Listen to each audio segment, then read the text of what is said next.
황희와 맹사성의 비판적 사고. 조직의 크기에 관계없이 그것이 가정이든 기업이든 국가든 소통은 마치 우리 인체의 혈액의 순환과 같이 조직의 생존에 필수적인 요소이다. 소통이 잘 되지 않고 어딘가가 막히면 몸에 이상이 발생하는 것처럼 조직에서도 소통이 되지 않으면 반드시 문제가 생긴다. 허준 선생이 동의보감에서 말한 명언 통즉 불통, 불통 즉 통이라는 말, 곧 통하면 아프지 않고 통하지 않으면 아프다는 말은 조직에서도 그대로 적용된다. 조직에서 소통이 되지 않으면 조직이 반드시 아프다. 소통의 중요성을 모르는 사람은 아마 거의 없을 것이다. 그런데도 소통이 잘 안 되는 이유는 무엇일까?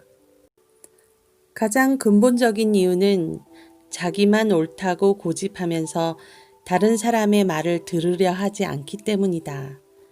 또 다른 사람은 배려하지 않고 자신의 이익만 추구하는 경우에도 소통이 되지 않는다.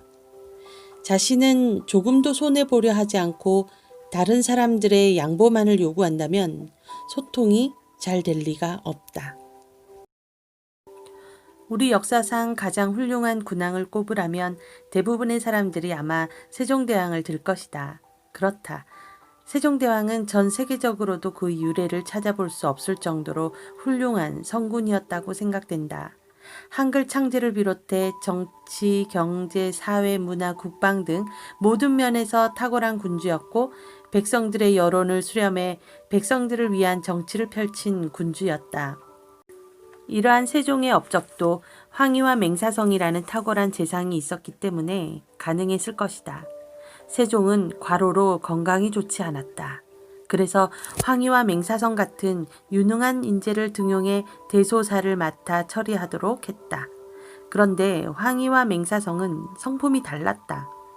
황희가 분명하고 강직했다면 맹사성은 인자하고 부드럽고 섬세했다. 그래서 세종은 과단성과 정확성이 필요한 인사, 행정, 군사 등의 업무는 황희에게 맡겼고 부드러움이 필요한 교육과 제도 정비, 예약, 과거 시험 등은 맹사성에게 맡겼다. 황희와 맹사성은 맡은 일은 달랐지만 일을 공정하게 처리하고 공사를 명확하게 구분했으며 매우 청빈하게 살았다는 공통점이 있다. 내 말도 옳고 내 말도 옳다. 황희는 소신과 원칙을 견지하는 등 강직하면서도 관용을 베풀 줄 알고 역지사지의 정신을 가지고 있었다. 또 매우 청렴하게 살았고 다른 사람들의 말을 경청할 줄 알았다. 그에 대한 일화를 보자. 황희는 육조의 판서, 우상과 자상, 영상직을 거치면서 많은 회의를 했지만 회의석상에서 먼저 입을 여는 법이 없었다고 한다. 다른 이들의 말을 두루 듣고 나중에 종합적인 의견을 제시했다는 것이다. 그러다 보니 하급자들의 불만을 살 리도 없고 각자의 의견을 두루 듣다 보니 문제의 실상을 보다 잘 알 수 있어 결정의 실수가 적었다는 것이다. 그러니 세종대왕의 신뢰가 굳건할 수밖에 없었다. 황희정승이 집에서 책을 읽고 있을 때였다. 집의 여종들이 서로 시끄럽게 싸우다가 한 여종이 황희에게 와서 아무개가 이러저러 해서 정말 못된 짓을 했으니 아주 나쁜 년입니다요. 라고 일러바쳤다. 그녀의 말을 들은 황희는 내 말이 옳다고 했다. 또 다른 여종이 와서 똑같은 말을 하니 황희는 또 내 말이 옳다고 했다. 마침 황희 조카가 옆에 있다가 아저씨 너무 흐릿하십니다. 아무개는 이러하고 다른 아무개는 저러하니 이 아무개가 옳고 저 아무개가 그릅니다. 하며 자신이 판결을 하고 나서자 황희는 또다시 네 말도 옳다 라고 말하고는 독서를 계속했다고 한다. 이 이야기는 얼핏 들으면 줏대없는 행동 같은데 어느 한쪽 말만 들어가지고서는 사안을 정확하게 판단할 수 없다는 것을 보여주는 일화이다. 이런 황희의 행동이 비판적 사고의 전형을 보여준다. 여러 가지 다양한 관점에서 사안을 보고 되도록 많은 정보를 바탕으로 판단하는 것이다. 왕조는 바뀌어도 백성은 바뀌지 않아. 그럼 맹사성은 누구인가? 맹사성은 고려 말 조선 초의 유학자로서 문신이자 정치인이었다. 고려 말 수문 전제학 맹희도의 아들이며 최영 장군의 손녀 사위이다. 이와 같이 맹사성은 고려의 명문세가 출신이다. 온양에 있는 맹사성의 고택은 바로 최영 장군이 살던 집을 물려받은 것이라 한다. 그런데 이성계가 최영 장군을 죽이고 고려를 멸망시킨 후 조선을 세웠다. 고려 명문 귀족의 후예인 맹사성은 어떻게 처신해야 하는가? 맹사성은 고려에서 27세 때인 1386년 우왕 12년 문과에 장원급제한 고려의 관료로서 일했다. 이런 그가 절개를 꺾고 새로운 왕조에서 다시 관리가 돼야 하는가? 더군다나 처조 부인 최영 장군을 죽인 이성계 밑에서 벼슬을 해야 하는가?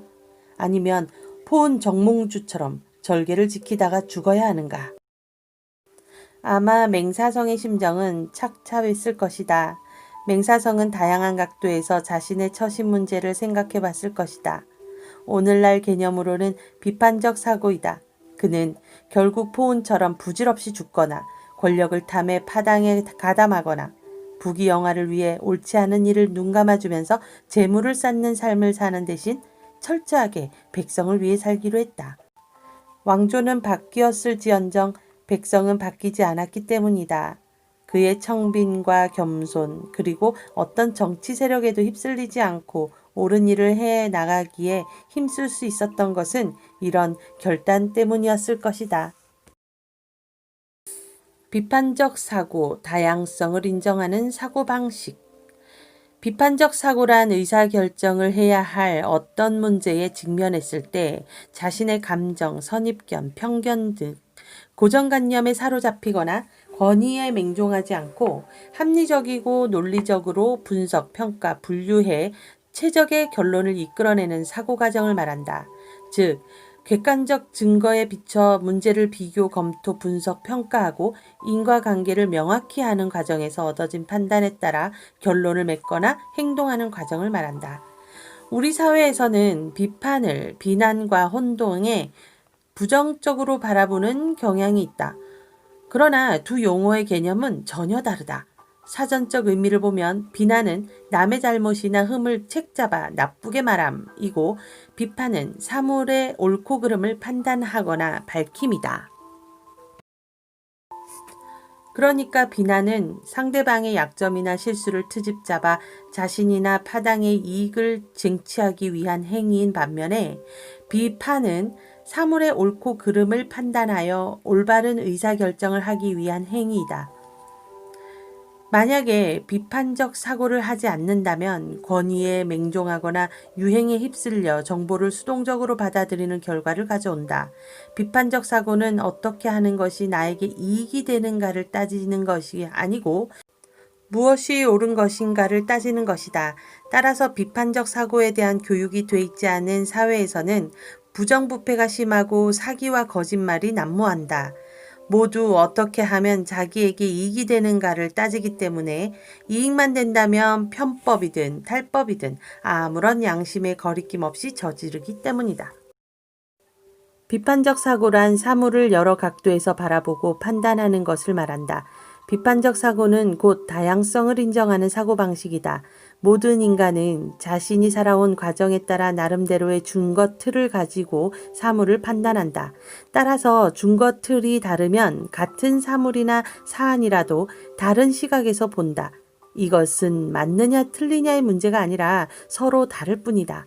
서로 다른 판단과 견해를 상대방이 나와 같지 않으니 틀렸다고 생각하면 소통이 되지 않는다. 우리 사회에서 지역, 정파, 세대, 계층 간의 대화와 타협보다는 갈등과 분쟁이 그치지 않는 것은 다양성을 인정하지 않고 자신과 다른 견해를 가진 집단은 틀렸다는 편견에 사로잡혀 있기 때문이다. 또 무엇이 옳은 것인가를 따지는 비판적 사고는 하지 않고 어떻게 하는 것이 나에게 이익이 되는가만 따지기 때문이다. 비판적 사고는 겸손한 사람만이 할 수 있다. 왜냐하면 비판적 사고는 자신의 사고에 대한 의식적인 평가 과정이기 때문이다. 즉, 더 효과적으로 사고하기 위해 자신의 사고 과정을 돌아보고 조절하는 과정이라 할 수 있다. 이렇게 함으로써 자신을 이해하게 되고 자신의 생각만 옳다는 환상과 독선에 벗어날 수 있게 된다.